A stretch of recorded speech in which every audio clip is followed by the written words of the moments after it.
मंगलसूत्र। माँ, तुम्हें पता है ना कि मुझे पैसों की कितनी ज़रूरत है और तुम हो कि फालतू की ज़िद लिए बैठी हो। गुस्से में प्रशांत ने अपनी माँ सावित्री से कहा, बेटा ये कोई फालतू की ज़िद नहीं है। तुम मुझसे मेरी जान भी मांग लो तो मैं खुशी खुशी दे दूँगी, लेकिन तुम मेरा मंगलसूत्र मांग रहे हो जो मेरे जीने की वजह है, मेरा सब कुछ है। तुम्हारे पिता के जाने के बाद वही एकमात्र मेरे पास उनकी निशानी है। तुम्हें पता है ना बेटा कि तुम्हारे पिता ने सबकी मर्जी के खिलाफ जाकर मुझसे शादी की थी। उस समय यह मंगलसूत्र उन्होंने अपने हाथों से बड़े ही अरमानों के साथ मुझे पहनाया था, लेकिन तुम्हारे पिता के रईस खानदान में किसी को भी हमारा साथ रहना पसंद नहीं था और वे लोग मेरे साथ अमानवीय व्यवहार करने लगे। जब एक तुम्हारे दादा और दादी ने तुम्हारे पिता को मुझ में और दौलत में से एक को चुनने को कहा तो तुम्हारे पिता ने मुझे चुना। उस समय उस भरे पूरे परिवार से मैं और तुम्हारे पिता खाली हाथ निकले थे। सिर्फ मेरे गले में यह मंगलसूत्र ही था। उस समय तुम्हारे पिता ने सौगंध खाई थी कि वह उसे घर में फिर कभी नहीं जाएंगे जहाँ उनकी पत्नी के साथ अमानवीय व्यवहार होता है। वहाँ से निकलने के बाद हमने हमारी एक अलग दुनिया बसाई। तुम्हारे पिता ने दिन रात मेहनत करके हमारे लिए घर बनाया था और हम खुशी से रहने लगे, पर मानो जैसे भगवान को हमारी खुशी रास ही नहीं आई। तुम्हारे पिता की एक एक्सीडेंट में मौत हो गई। उस वक्त तुम 10 साल के थे। उसके बाद तो हम पर दुखों का पहाड़ टूट पड़ा। तुम्हारे पालन पोषण के लिए भी मेरे पास पैसे नहीं थे। चाहती तो मैं उस घर में जाकर तुम्हारे पिता का हिस्सा ले सकती थी, पर तुम्हारे पिता की ली हुई कसम के कारण मैं वहाँ नहीं गई, क्योंकि उस वक्त भी मेरे लिए पैसों से ज़्यादा तुम्हारे पिता की कसम ज़रूरी थी, जो उन्होंने वहाँ से निकलते हुए ली थी कि चाहे ज़िंदगी में कैसा भी वक्त हो, हम मुड़कर उस घर में नहीं जाएंगे।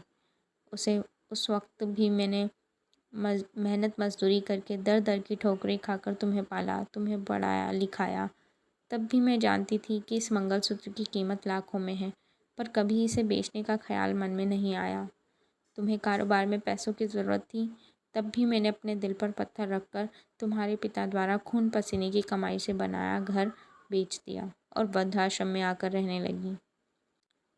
अब तुम मुझसे मेरा मंगलसूत्र नहीं, मेरी ज़िंदगी मांग रहे हो बेटा। मैं जानती हूँ तुम्हें पैसों की सख्त ज़रूरत है, पर तुम अपने कारोबार के साथ कुछ अलग काम भी करो। आज नहीं तो कल तुम्हारा काम सफल होगा।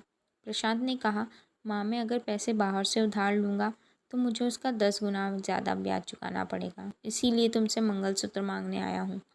अगर तुम्हें नहीं देना है तो तुम यह भी भूल जाना कि तुम्हारा कोई बेटा भी था। बस इस मंगलसूत्र को ही सीने से चिपकाए रखना।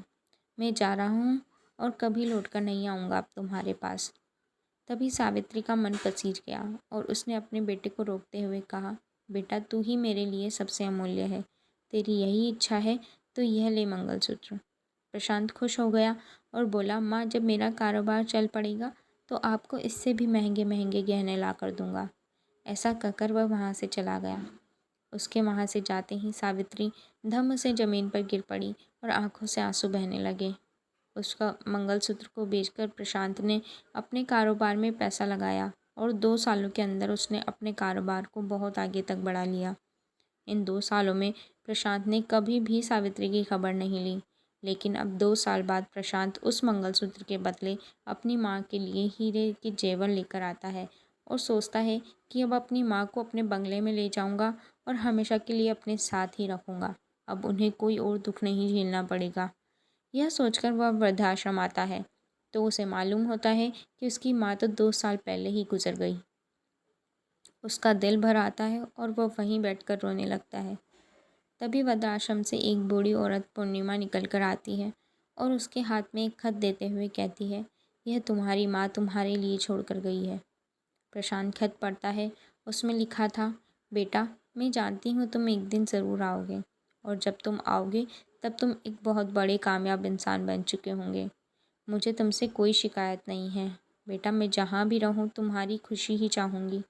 बेटा इस खत को लिखते हुए मैं जानती हूँ मेरे पास ज़्यादा वक्त नहीं है, लेकिन मेरे जाने से तुम दुखी मत होना, क्योंकि तुम्हारी माँ तुम्हारे पिता का लंबा इंतज़ार करने के बाद हमेशा के लिए उनके पास जा रही है।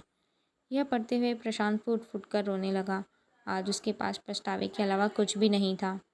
काश अगर वो ब्याज की चिंता ना करते हुए उधार के पैसे लेकर अपना कारोबार शुरू करता, तो आज वह इतना समृद्ध है कि सारे पैसे चुका देता। काश उस दिन मैंने उनसे उनकी ज़िंदगी यानी उनका मंगलसूत्र ही नहीं छीना होता, तो आज मेरी माँ मेरे पास होती। प्यारे दोस्तों, आपको हमारी आज की कहानी मंगलसूत्र प्रेम की निशानी कैसी लगी? हमें कमेंट्स के माध्यम से ज़रूर बताएं। कहानी अच्छी लगी हो तो वीडियो को लाइक करें, शेयर करें और सब्सक्राइब करें।